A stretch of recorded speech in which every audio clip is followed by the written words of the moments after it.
Hi, I'm Jodie. I'm a knitter and crocheter based in the northwest of England, and this is the Jodie Makes podcast where I talk to you all about what I'm making at the moment. So I come to you today with a classic format podcast. I'm going to talk to you first about my most recent finished objects, and then I'm going to talk about my active whips that I've got at the minute. And then towards the end there is going to be an acquisition section also where I talk about a couple of recent purchases that I've made. So the first thing that I'm going to talk about is my most recent finished object, and unfortunately I don't actually have this with me here today. It was a gift and I have already given it to the recipient before I had a chance to film this, unfortunately. So I'm just going to pop a picture here, but I made a baby bear bonnet and I made that for my cousin's little girl. It was her first birthday over the weekend. I made it in the size 12 to 18 months. In terms of the actual making process, I really enjoyed the pattern. I have made the baby bear balaclava before and it was quite similar in terms of the way that you shape like the ears and things like that. I made the project on a 3.5mm needle and I cast that on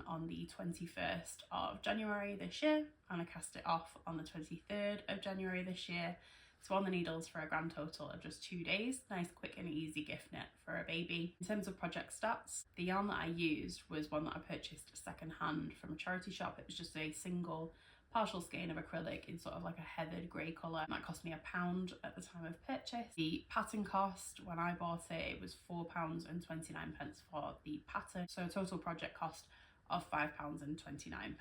Moving on to my works in progress, I'm going to first talk about the first thing that I cast on this year. So this project really started a couple of years ago when I watched a video from Laura Penrose where she'd made this sample of a sweater in the Appledore DK yarn in the colour Quench from John Arbon Yarns, and I just absolutely loved it from the second that I saw the samples. When I looked into the Appledore DK, I realised a couple of things quite quickly. So first of all, I think it was something like £24 a skein, and when I did the maths, although they are quite generous, I would have needed at least 5 or 6 of those to make a jumper, which for me, I understand that like around sort of the £150 mark is sort of reasonable for most people, but for me it's a bit more than what I typically spend on making a jumper. That didn't necessarily deter me, but it was just something that I was like, right, okay, I've clocked that this is going to be a more expensive jumper if I want to make it out of this material. I can't remember exactly what the composition is, but I remember in Laura's video she mentioned that the Appledore DK isn't the softest of yarns. It's got a little bit of toothiness to it. So in terms of the types of yarns that I've tried sort of next to skin so far, I've had superwash merino and non-superwash merino. I've also tried alpaca. And then the only other yarn that's not really fit into one of those 3 categories is the British wool by Woolly Knit.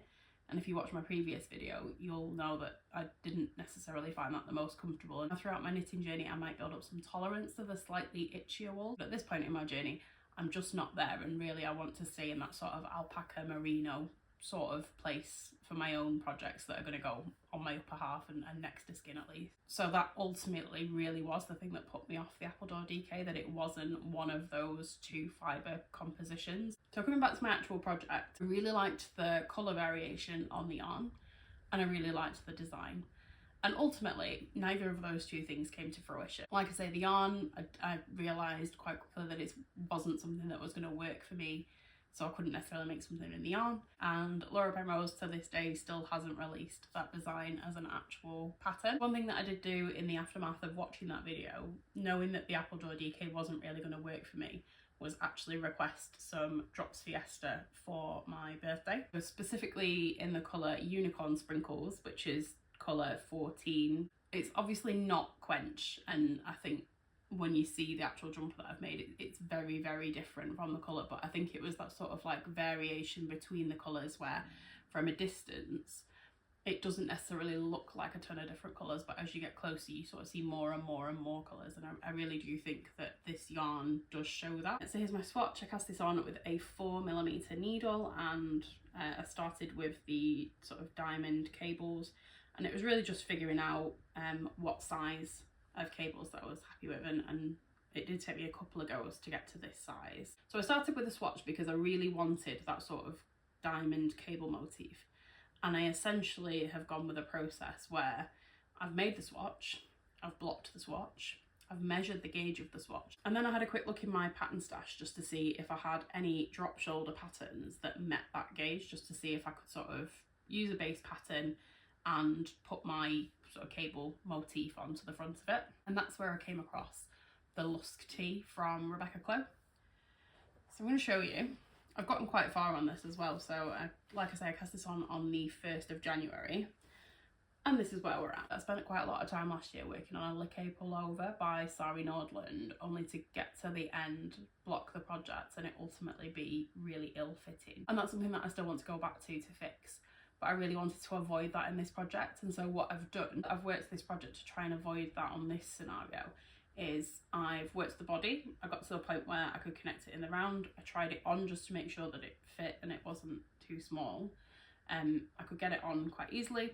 I got the body to the recommended length and then put it on, try it on tubing. Again, I did a little fit check there, and I'm quite happy that, providing that this doesn't shrink in blocking, it's definitely going to like fit and the body's going to be fine. If I get a little bit more ease out of it in blocking, then I'd be happy with that as well. But at the minute, I'm not unhappy with the way that the body fits. So knowing that the body fit, I went in and picked up and did the neckline, and then I've picked up, worked the sleeves 2 at a time and got to the recommended sleeve length. Again, I've put those on, try it on tubing, and I'm now going to go and block this at this point before I put any of the ribbing on, just to see what happens to it in blocking essentially. At the minute, the body is a little bit tighter than I would have expected, but again, not unhappy with the fit.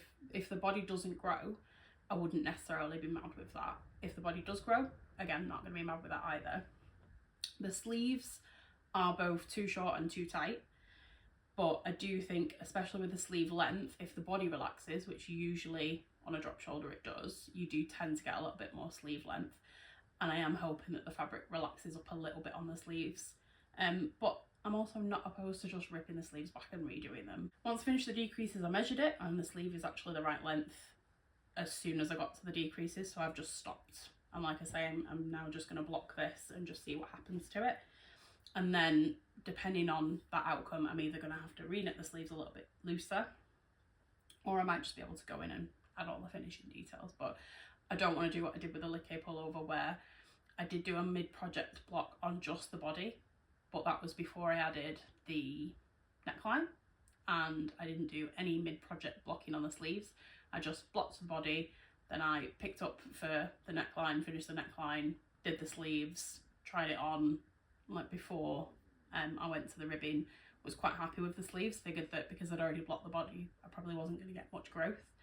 And then it grew massively in blocking widthways, and that also took some of the length out of it as well. So I've learnt my lesson there. But yeah, that's my Lusk tee by Rebecca Clow. I am knitting the size 7, and I'm following the instructions in the pattern for the bust shaping for a D cup. So I do tend to like to make gifts for my little one. And this year she's actually asked for a pink cow. So I have cast on Caroline the Cow by Jess Huff, and I've done that on a 4.5mm needle, and I cast it on the 6th of January using James C. Brett Flutterby in just a couple of colours that I had in stash.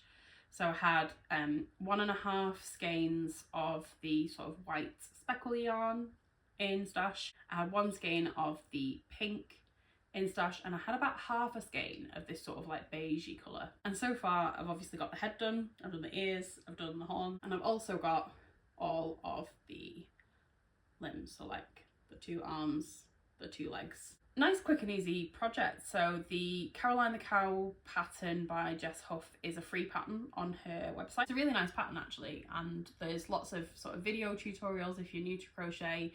She doesn't go into the absolute basics of like what a single crochet is, what a double crochet is, what an increase is, what a decrease is, but any of the sort of specialist techniques she does have video tutorials for. I think ultimately the sewing does make this a little bit more complicated. So the horns I found not too bad to sew on, and the eyes, the instructions for the eyes was brilliant.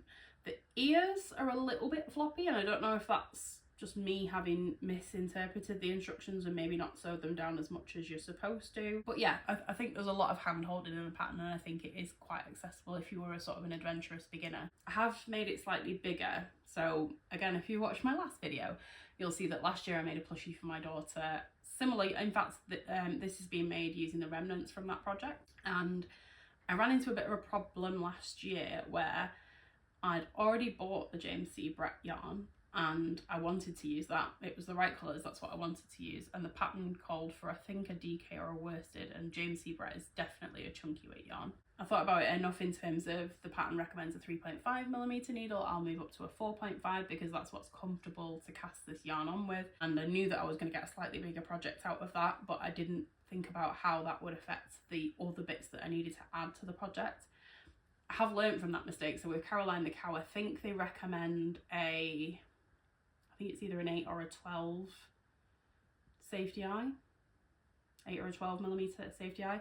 I've gone for much bigger safety eyes because I knew that, having run into the issue last year with the dinosaur that I made and the eyes being too small, I knew that I was going to need bigger safety eyes than was recommended. So I actually just ordered a variety pack of like different sizes from Amazon, and I just picked the ones that looked right once I'd finished the head essentially. The next project that I cast on is the Checker Plate hat by Lily Kate Fran. I'm really into sort of textured knits at the minute. I really like sort of block colour but a really interesting texture, and I saw the Checker Plate sweater by Lily Kate Fran, and that is definitely on my radar. It's definitely something that I want to make.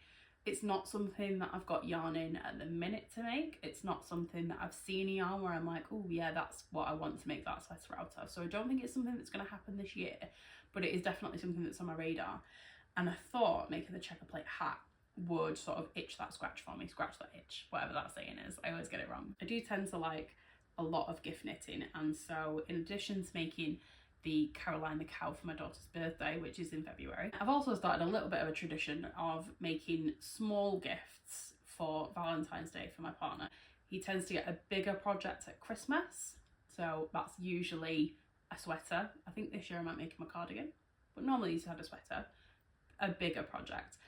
And then for Valentine's Day I get him something smaller. So last year I made him an amigurumi. Again, you can see that in my last video. This year I thought I'd make him a hat because he's been asking me to make him a hat ever since I started knitting.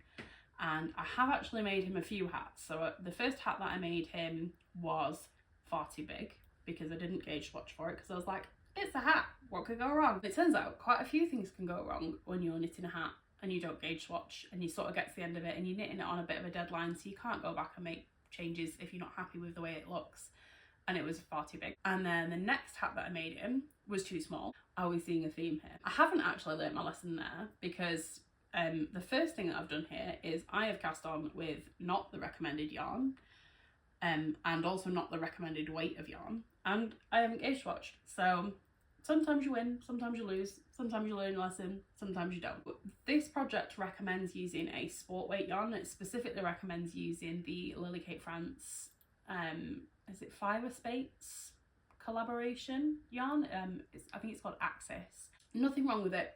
Looks like a nice yarn. They sell it at Wool Warehouse. It's currently on offer. I think they might be discontinuing it based on the fact that all of the colours are on offer and some of the colours are out of stock. A couple of things. So first of all, one of my goals for this year is to sort of try and get through a little bit more stash. I think my stash has started to grow some arms and legs. I did repurpose a set of drawers to sort of contain most of my crafting material. It's taken up most of those drawers and then it's still overflowing. So I'd like to get that under wraps. So I wasn't really interested in buying new yarn anyway. I think the reason might be the colour selection, because I like buying yarn. I find it very easy to buy yarn, and I was looking at this selection of yarn considering buying some new. I had some in stash that I could have used, but considering like, oh, it recommends a worsted weight yarn. I don't have any worsted weight yarn in stash, so this would be a good project to buy something new for. Couldn't really find a single colour that I thought would be appropriate. There was a really nice red that I would like for a hat for me, but definitely not for my partner.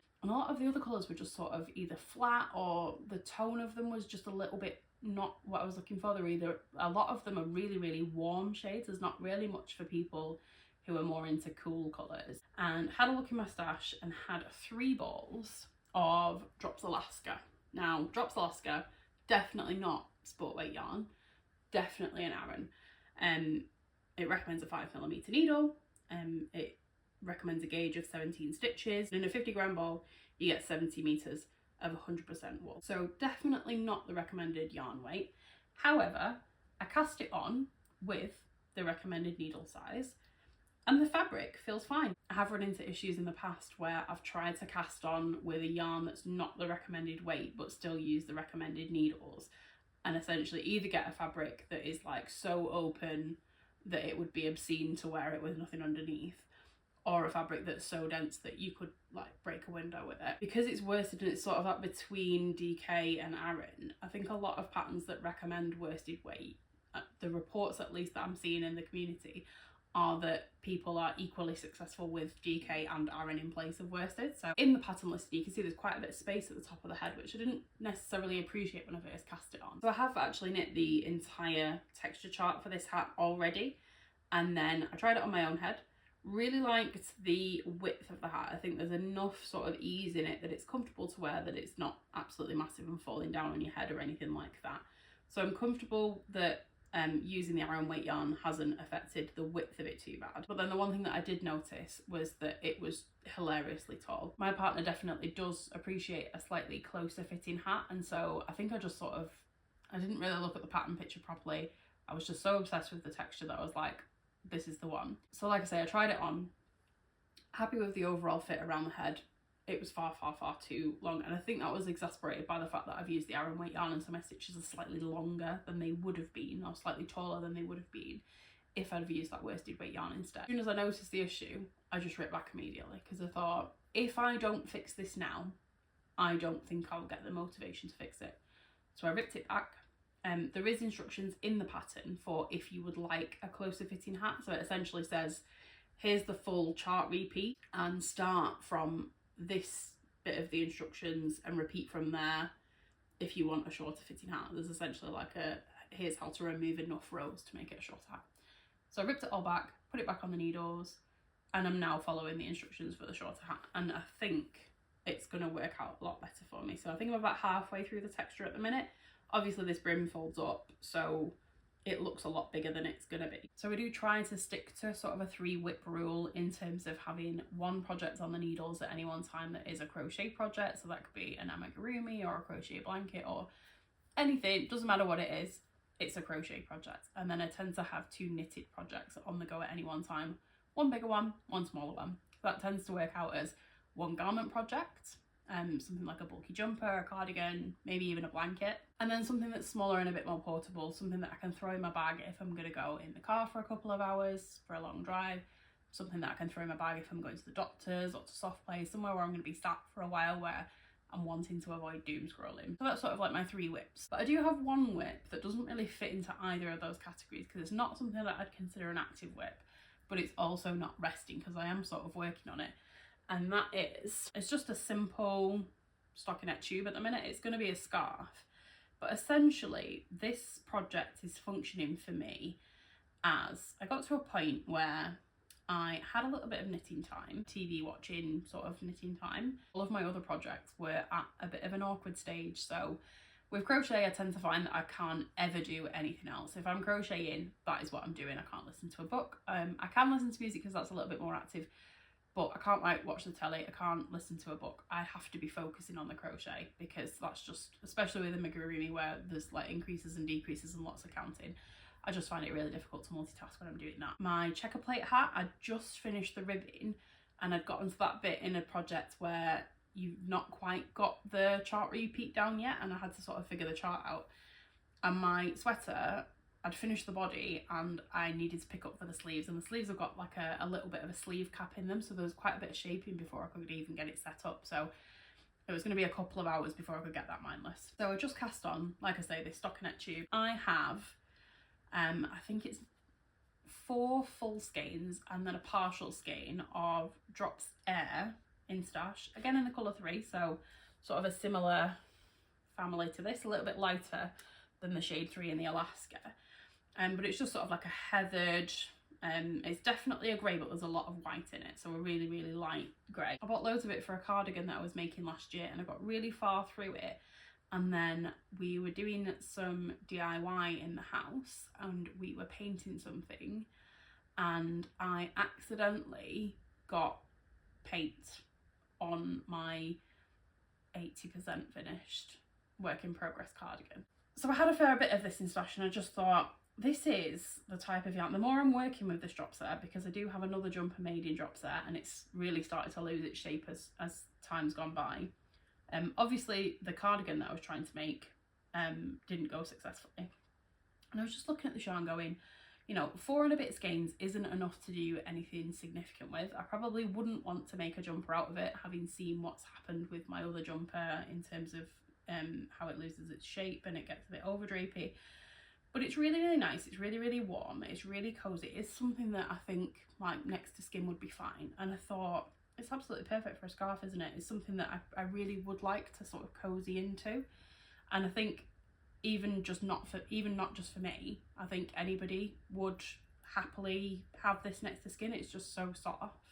In terms of the cast on rates, I got my shortest cable length for the Chowgu needles that I use, and I cast on as many stitches as I needed to be able to just work it in the round. I think it's a little bit looser now, so I probably could have cast on a couple less stitches. And like I say, not technically an active whip, just something that I'm keeping in the background for those moments where I'm looking at my 3 main whips and going, I just need something quick and easy right now, and all of these projects are at a complicated stage. I just need some kind of stocking it in the round emergency project type thing. So the next thing that I want to talk about is some acquisitions that I've made recently. Now, I'm going to be honest, I'm hoping that this isn't going to be a regular segment for me. One of my big knitting goals this year is to work from stash. Like, isn't that everyone's goal? It was something that I was trying to work on last year, and I sort of loosely put some structure in place, but I really am trying to sort of focus on it this year. Ultimately, I've got to a point where my yarn stash cannot be contained in what I consider to be a reasonable storage solution. I'm not getting any joy from it. It's more of a like, oh, how am I going to get through this stuff? And so I really do want to prioritise stashing down a bit this year. I would consider myself to be on a low buy for yarn this year, and specifically I want to prioritise purchases that unlock my stash. So I'm going to sort of go through that now. The first thing that I've purchased, and most of this is from Wool Warehouse, so the first thing that I've purchased is 2 balls of Drops Charisma in the shade 44, which is the sort of, I think it's called light grey mix. This is the same yarn that I used for my partner's Christmas jumper, the one with the Feathers McGraw intarsia piece on the front. And if you watch my last video, you'll know that it's just slightly too short, and so I did want to buy a couple of balls of this just so that I could lengthen that sweater. Now, a couple of bits of complication. When I originally bought the yarn for that jumper, I bought 8 balls of the Drops Charisma in shade 44, and I think I got through 6 and it became very evident to me that I was going to need more yarn. And so at that point, I sort of ummed and ahed about how much more yarn I was going to buy. And I ultimately settled on 4 balls, and I thought that 4 balls would be overkill. I thought that I was going to need another 2 max, and that I was going to have 2 balls of Drops Charisma just knocking around in stash. Ultimately what happened is I used all 4 of those, and the scrap that I've got left is like, I think it's 10 grams, so it's definitely not enough to lengthen the sweater. So I got an extra 2 balls. Now the complication that I'm going to have with fixing this is because I bought 8 balls and then 4 balls. I bought the 8 balls in I think February last year, and I bought the further 4 balls in I think November. Totally different dye lots. So finding out that it's too short, I asked my partner, like, okay, so I'm going to lengthen this. How do you want me to lengthen it? Hoping that he was going to say, oh, just make the ribbon longer. Then I could have taken that 1 ball of yarn out of the ribbon and put 2 balls and made it slightly longer. He's actually said that he wants me to lengthen the stockinette section before the ribbon actually starts. And so I'm just going to have to see what I can do around sort of maybe micro striping for a few rounds just to try and blend the new dye lot in and just hope that it looks okay. 2 balls of this came to £4.14 because I am a reader of Simply Crochet magazine, and every now and again you get a discount code for Wool Warehouse in there. Doesn't get you much off when you're talking about drops because it's already so cheap that an extra 10% off isn't much, but it's certainly better than nothing. The next yarn that I picked up is 1 ball of Drops Nord in the colour Black 02. Now this is a bit of an annoying purchase because last year I decided that I wanted to make a serious skirt, primarily because I had a full cone of the Woolly Knit British wool in the shade white, and I decided that I didn't really want to make a sweater out of that. I'd bought it with a sweater in mind, and after trying out the British wool on a different garment, I just decided that it wasn't something that I was going to want to have next to skin. So I knew I wanted to use the Woolly Knit British wool for the white, and then I needed to get a black yarn. So last year I bought 5 balls of Drops Nord in the shade Black 02. I started my swatch. I've made the swatch. The swatch is somewhere. I got about halfway through the swatch and then realised that the project bag that I had set up for the serious skirt, which had the excess yarn, it didn't have the Woolly Knit cone because I was knitting my swatch using that, and it was short 1 ball of the drops Nord because I was using that to knit my swatch. When I looked in the bag, there was only 3 balls left, and there should have been 4 because I bought 5, and I needed 5 for that project based on the recommended sort of yarn estimations. It said that I was going to be pushing it with 5, having knit the swatch with it. So halfway through the swatch, I realised I haven't got enough yarn for this project anymore. Stopped knitting the swatch with the drops Nord to try and conceal as much yarn as possible. Had a different colour of drops Nord in my stash that I finished the swatch with. And then had a look back at the yarn estimates and realised that even having stopped with the black halfway through the swatch, I was not going to be able to, I didn't comfortably have enough to finish the project, and I didn't want to cast the project on not having enough. So I had to buy another single ball of drops Nord.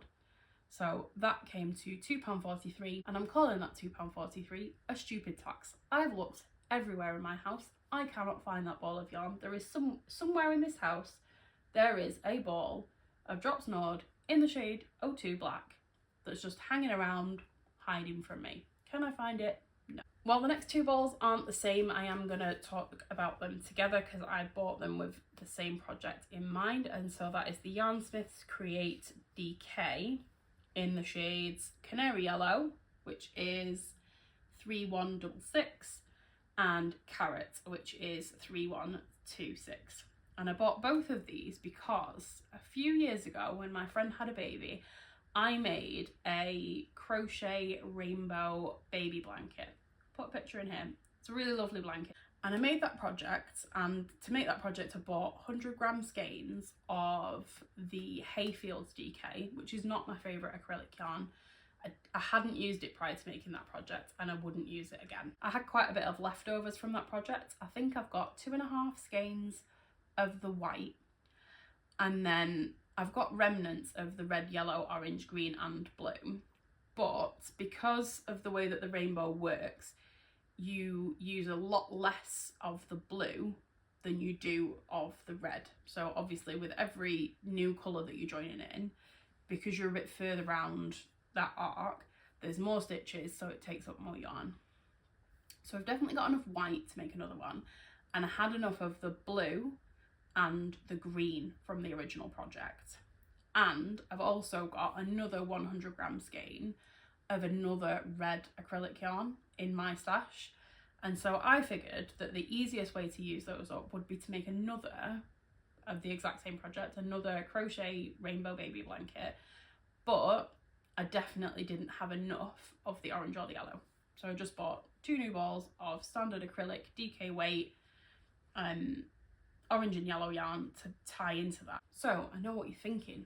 Jodie, you made a crochet blanket and you had really weird quantities of a yellow and an orange, and so you're going to make another crochet blanket to use up the white and the green and the blue and the red, but you're going to have another odd quantity of orange and yellow. Yes, that is absolutely how I'm going to end up. What I'm hoping to do is see how much of the white yarn I've got left once I've done the rainbow blanket, and if I've got enough I might use that, and if not I might have to buy some more white, but essentially just use all of my DK weight acrylic scraps to make a sweet shop blanket or something like that, something that's just like a scrappy baby blanket that looks pretty cute, where I can use up those sort of like 10 and 20-gram balls. These were £1.79 each. I think they were on sale on Wool Warehouse. I think Yarnsmith's got a bit of an offer on at the minute. And then the final thing I got from Wool Warehouse in this order is a bit of a naughty purchase, because like I say, I am on a bit of a stash down this year. I am hoping not to bring giant quantities of new yarn in, and really, like I say, the other purchases have very much been like I have a project in mind that I want to use these for and I need these specific things, or I've already bought yarn for a project and I just needed one more ball, or I needed to go back and fix something, so I needed something quite specific. This was just like a ooh pretty yarn purchase. Now I will say I'm a bit of a sucker because I hate paying for shipping. So on Wool Warehouse, if I'm buying anything, I'm buying at least £30 worth of yarn, because I'm not paying that shipping fee. I don't care if it's only £3, not paying it. So I put all of the yarn that I actually wanted in the basket, and I think it came to something like £12. Nowhere near enough to qualify for the free shipping. And then I left it in there for a little while because I thought I'll just leave these things that I want in my basket, and then I'll slowly get to a point where I need, you know, I'll find another ball that I need to finish another project, and I'll slowly make up to the £30. So while those things were chilling in my basket, Yarnsmiths released an advert for a new launch, which is their Yarnsmiths Merino DK Tweeds. And I caved. So I ended up buying 13 balls of this because I did the maths, and that's about as much as I would need for pretty much any jumper in the size that I would want to make for me. I'm trying not to beat myself up about it because in my wardrobe right now, I really want a lot of like block colour items. I think it's much easier to sort of mix and match when you're working with block colours. In terms of the yarn quantities that I've got in stash at the minute, I'm obviously working on this. And although it's a single type of yarn, it's not a colourwork project, it's definitely not what I would call a block colour. I've got a quantity of yarn for a block colour item that I've reserved for a cardigan. And then everything else is really sort of odds and sods and things that are probably going to be either colourwork projects. So I've not really got a huge number of garment quantities for a block colour. I would like to prioritise my yarn stash and I would like to make a dent in it, but ultimately I'm not going to not get yarn that I really want. And then the other thing was that this was on a pretty decent introductory offer, so I think this is going to be either £5 or £6 a skein, and the introductory price was £2.99 a skein. So I got a sweater's quantity of this, like I say, 13 skeins for £38.87, and I think I'm going to make a Cosmo sweater out of it. And then the final thing that I purchased in January, in the year that I'm trying to stash down, you might notice that I'm not doing a very good job of it so far, is 2 balls of Knitcraft Make the Change. Now I picked this up from my local Hobbycraft. This comes in 100 gram skeins, and in 100 grams you get approximately 260 meters. I bought 2 extra skeins of this because I would like to make a baby blanket for my sister who is expecting in May this year. She dabbles with crafting and she made a crochet baby blanket for her first baby. And she said she would love for her second baby to have a crochet blanket, but she's not sure she could bring herself to it. And I have a feeling that she might have said that to me, knowing that I love making things like that. She's not finding out the gender, so we don't know if we're having a girl or a boy. We're not going to find out that until baby's here, and I kind of want to finish the blanket before baby's here. So we agreed we're going to go for a neutral. She's specifically asked for cream and sage green, and I think I'm going to follow the pattern for the Yorkshire blanket. Now I'm not going to make the whole thing because that's got 24 squares in it, and it makes a ginormous blanket. So I'm thinking for a baby blanket size I might make 9 of the squares and then join them and use the same border technique. The original pattern for the Yorkshire blanket, the squares are all different colours and they're joined with like a main colour. I'm thinking I might just do mine completely monochromatic. I had 2 balls of this in stash already. It was the right colour and it was a decent quantity, but then when I looked at the pattern, I think the instructions say that you need 85 meters per square. When I did the maths, I figured that I would probably need about 3 skeins for the squares, because if you need 85 meters for 1 square and you get 260 meters in a ball, I would probably get 3 to 3.5 squares per ball of yarn that I had. If I wanted 9 squares, then I needed maybe 3 just to do the squares. And then I've got a 4th ball to join it all together, and then I might want to get a different colour for the border. Now ultimately, if I use less than anticipated, then I'm going to have a little bit of a neutral DK weight yarn, something that I will definitely not struggle to use up in another baby knit, in terms of either if I've got quite a large quantity I might be able to make something like a jumper or a cardigan.